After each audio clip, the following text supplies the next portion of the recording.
Assalamualaikum warahmatullahi wabarakatuh. Perkenalkan, kami dari kelompok 14 dengan anggota Mala, Yunida, Mulyati, Sultan, dan Teresia. Di mata kuliah Entomologi Kesehatan Lingkungan ini, kami akan membahas mengenai vektor nyamuk. Apa itu nyamuk? Nyamuk merupakan serangga kecil yang tubuhnya terdiri dari 3 bagian terpisah, yaitu kepala atau caput, dada atau toraks, dan abdomen. Pada nyamuk betina, antena mempunyai rambut pendek dan dikenal sebagai antena pilose. Pada nyamuk jantan, antena mempunyai rambut yang panjang dan dikenal sebagai antena plumose.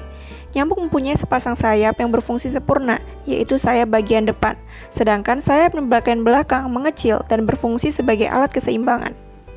Nyamuk menghisap darah manusia dan dalam perilakunya tersebut dapat menyebabkan penularan berbagai penyakit, antara lain malaria, demam berdarah, chikungunya, dan filariasis. Siklus hidup nyamuk. Nyamuk termasuk serangga yang mengalami metamorfosis sempurna atau holometabola karena mengalami 4 tahap dalam masa pertumbuhan dan perkembangannya. Tahapan yang dialami oleh nyamuk yaitu tahap telur, larva, pupa, dan dewasa. Telur nyamuk akan menetas menjadi larva dalam waktu 1-2 hari pada suhu 20-40 derajat Celcius.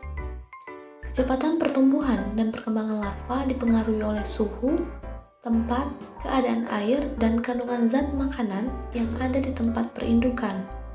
Pada kondisi optimum, larva berkembang menjadi pupa dalam waktu 4-9 hari.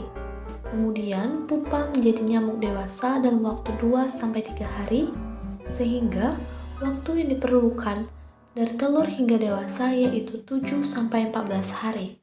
Habitat nyamuk dibedakan berdasarkan tempat bertelur. Yang pertama, container habitats. Biasanya dihuni oleh nyamuk Aedes, Anopheles, dan Culex. Dan yang kedua, groundwater habitats atau genangan air tanah. Biasanya dihuni oleh nyamuk Anopheles dan Culex. Tempat perkembangbiakan nyamuk. Nyamuk cenderung memilih tempat perkembangbiakan yang berwarna gelap, terlindung dari sinar matahari, permukaan terbuka lebar, berisi air tawar jernih dan tenang. Tempat perkembangbiakan nyamuk bisa terletak di dalam maupun di luar rumah. Tempat-tempat penampungan air seperti bak mandi, bak air WC, tandon air minum, tempayan, gentong air, ember, dan lain-lain. Puncak kepadatan nyamuk dipengaruhi oleh musim. Nyamuk Fulex berkembang biak di sembarang air, biasanya pada genangan air yang kotor. Nyamuk Anopheles berkembang biak di air payau, air yang mendapat sinar matahari, dan air yang tenang. Sedangkan nyamuk Aedes aegypti berkembang biak pada air yang cukup bersih. Perilaku menggigit nyamuk. Nyamuk yang aktif menggigit pada malam hari adalah Anopheles dan Fulex, sedangkan nyamuk yang aktif menggigit pada siang hari yaitu Aedes. Beberapa nyamuk lebih menyukai darah manusia seperti Anthropophilic dan lainnya lebih menyukai darah hewan seperti Zoophilic, atau bahkan menyukai keduanya. Salah satu penyakit akibat vektor nyamuk adalah demam berdarah dengue atau DBD yang disebabkan oleh nyamuk Aedes aegypti. Siklus DBD dimulai ketika nyamuk Aedes betina menggigit penderita demam berdarah. Maka virus dengue masuk ke dalam tubuh nyamuk. Virus dengue berada dalam tubuh nyamuk, hidup dan berkembang, kemudian menyebar ke seluruh tubuh nyamuk. Nyamuk yang telah terinfeksi virus dengue mengalami masa inkubasi 8-12 hari sesudah menghisap darah penderita.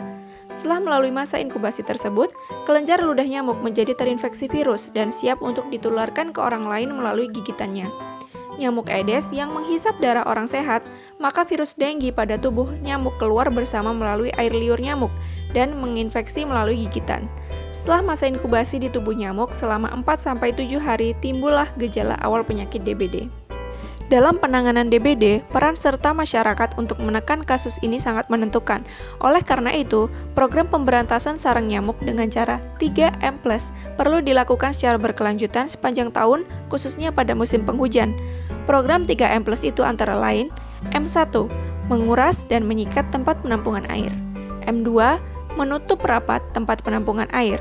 Dan M3, memanfaatkan kembali atau mendaur ulang barang bekas yang memiliki potensi untuk jadi tempat perkembangbiakan nyamuk penular DBD. Adapun yang dimaksud dengan 3M+, merupakan suatu kegiatan untuk mencegah perkembangbiakan nyamuk seperti dengan memelihara ikan pemakan jentik nyamuk, menggunakan obat anti nyamuk, memasang kawat kasa pada jendela dan ventilasi, memberikan larvasida pada penampungan air yang susah dikuras, menanam tanaman pengusir nyamuk, dan lain-lain. Hanya itu yang dapat kami sampaikan, semoga video kami bermanfaat. Wassalamualaikum warahmatullahi wabarakatuh.